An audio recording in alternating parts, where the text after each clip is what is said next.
Hello बच्चों, कैसे हो आप सब। तो आज की क्लास में हम डिस्कस करने वाले हैं क्लास थर्ड का ईवीएस का लैट, मतलब ईवीएस की बेसिकली एक वर्कशीट डिस्कस करने वाले हैं। उस जो वर्कशीट है बेसिकली जो हम ये वर्कशीट डिस्कस करेंगे, इसके अंदर फैमिली और फ्रेंड्स वाला जो हमारा चैप्टर है उससे रिलेटेड ये वर्कशीट होने वाली है। ठीक है, तो फटाफट से इसको शुरू करते हैं। Now what is the family doing in this picture. ये जो फैमिली है जो आपको दिख रही है, ये इस पिक्चर में क्या कर रही है। तो ये जो फैमिली है ये डिनर कर रही है, हैविंग डिनर। ये क्या कर रही है, डिनर कर रही है। ठीक है, उसके बाद नेक्स्ट क्वेश्चन की तरफ चलते हैं। Question number 2, here are the pictures of some objects. Niku, Rinki, Rohit, Ronnie and Tara wants to play pitthu. Which object will they use for this game. अब जो ये 4-5 बच्चे हैं ये क्या खेलना चाहते हैं, पिट्ठू खेलना चाहते हैं। तो ये बॉल, ये स्टोन्स, ये स्टिक्स और बैट, इनमें से ये लोग क्या चूज करेंगे ताकि वो पिट्ठू खेल सके।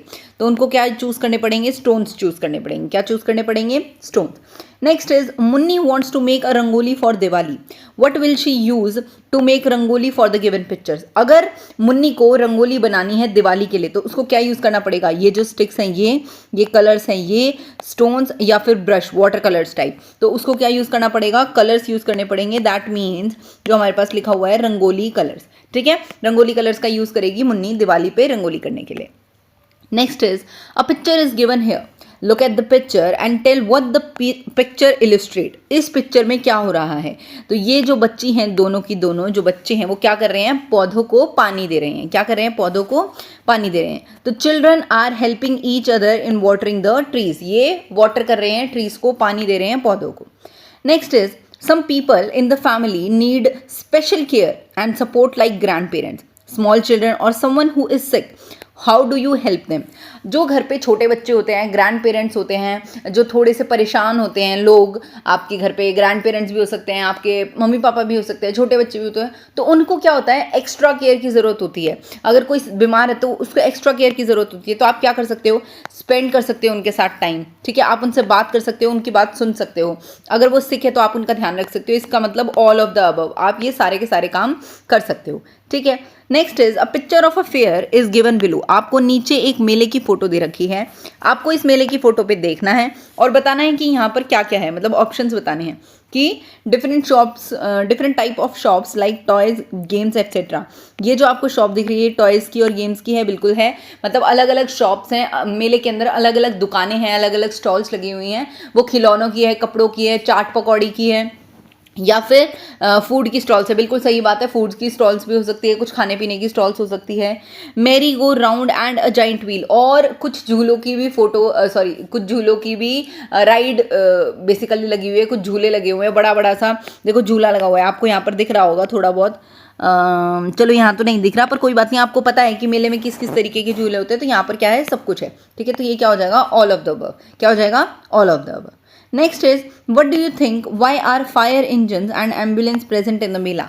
आपको क्या लगता है कि मेले के अंदर फायर इंजन्स और एम्बुलेंस क्यों होती हैं। तो सीधी सी बात है, मेले के अंदर बहुत ज़्यादा भीड़ होती है और बहुत अच्छा होता है। तो हो सकता है कि कभी किसी के साथ कुछ मिस हैपनिंग हो जाए, कोई गलत चीज़ हो जाए, तो आपको एकदम से मतलब मतलब एकदम से अगर आपको ऐसे हो जाए कि आग लग गई है तो भाई बहुत ज़्यादा परेशान हो जाएंगे। तो आग लग जाए या फिर किसी को चोट लग जाए, तो इसलिए फायर इंजन्स की जो एम्बुलेंस होती है उनकी बहुत ज़रूरत होती है। जो हॉस्पिटल वाली एम्बुलेंस होती है उनको बहुत ज़रूरत होती है।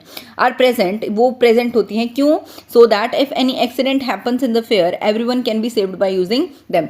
कि अगर एकदम से कोई एक्सीडेंट हो जाता है तो उनका यूज़ करके लोगों को बचाया जा सकता है। Next is if you want to go to the fair what things will you pack in your special bag, tell me after looking at the picture given below. अगर आपको किसी मेले में जाना है तो आप इस पिक्चर को देखकर बताइए कि आप अपने बैग के अंदर क्या क्या सामान रखेंगे। अगर आपको कहाँ जाना है, मेले में जाना है, तो हम वाटर बॉटल रखेंगे, नैपकिन रखेंगे, सैनिटाइजर रखेंगे, बिल्कुल सही बात है। मनी का बैग रखेंगे, मोबाइल फ़ोन रखेंगे, अम्ब्रेला रखेंगे, बिल्कुल ठीक। क्या पता वो बारिश वाला मौसम हो, बारिश वाले मौसम में वहाँ पर मेला लगा हुआ हो। हम कुछ खाने वाली चीज़ें भी रखेंगे, कुछ फ्रूट्स, बिस्किट्स वगैरह वो सारी चीज़ें भी रखेंगे। तो क्या हो जाएगा हमारे पास, ऑल ऑफ द अबव। क्या हो जाएगा, ऑल ऑफ द अबव, कि हम सारी चीज़ें रखेंगे। Next is in the picture given below, the lost and found box in the fair is shown. According to you, what is the use of lost and found box in the fair? अगर आपके according lost और found box हर मेले में होता है तो वो क्यों होता है, किस लिए होता है? तो अब ये सीधी सी बात है, अगर किसी की कोई चीज़ गुम हो गई है, अगर कोई इंसान अपने पेरेंट्स से बिछड़ गया है, कोई छोटा बच्चा है वो गुम हो गया है, उसको नहीं पता कि इतनी भीड़ थी तो उसके पेरेंट्स इधर उधर हो गए, वो अपने पेरेंट्स से गुम हो गया है, ढूंढ रहा है, तो उस टाइम पर हम लॉस्ट एंड फाउंड वाली जगह पर जा सकते हैं और वहाँ पर जाके अपने पेरेंट्स का नाम बता सकते हैं कि यहाँ पर मैं बैठा हूँ या बैठी हूँ, मेरे पेरेंट्स प्लीज़ मुझे आकर ले जाएं। या किसी का अगर वॉलेट गुम हो गया है, किसी के पैसे गुम हो गए हैं, तो वो भी हम वहाँ पर जाकर दे सकते हैं।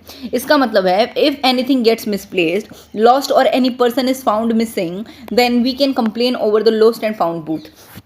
अगर कोई इंसान गुम हो गया है, किसी की कोई चीज़ गुम हो गई है, तो हम क्या कर सकते हैं, लॉस्ट और फाउंड बूथ पर जा सकते हैं और वहाँ पर कंप्लेन कर सकते हैं और अपनी चीज़ को ले सकते हैं।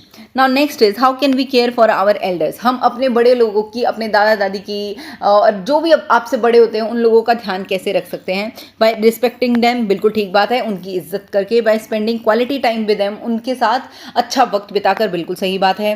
By helping them in daily routine activities, बिल्कुल सही बात है कि आप उनकी डेली रूटीन की एक्टिविटीज़ में उनकी हेल्प कर सकते हो। By eating and playing in them, उनके साथ खा पी कर, खेल कूद कर, इनसे भी आप उनके साथ मस्ती कर सकते हो। इसका आंसर हो जाएगा ऑल ऑफ द अबव। ठीक है, तो यहाँ पर ये जो लैट था, ये जो वर्कशीट्स थी इस ईवीएस सब्जेक्ट की, वो हो गई है कंप्लीट। मैं मिलूंगी आपको नई क्लास में, तब तक आप चैनल को लाइक शेयर सब्सक्राइब कर देना मेरे प्यारे बच्चों। Bye bye.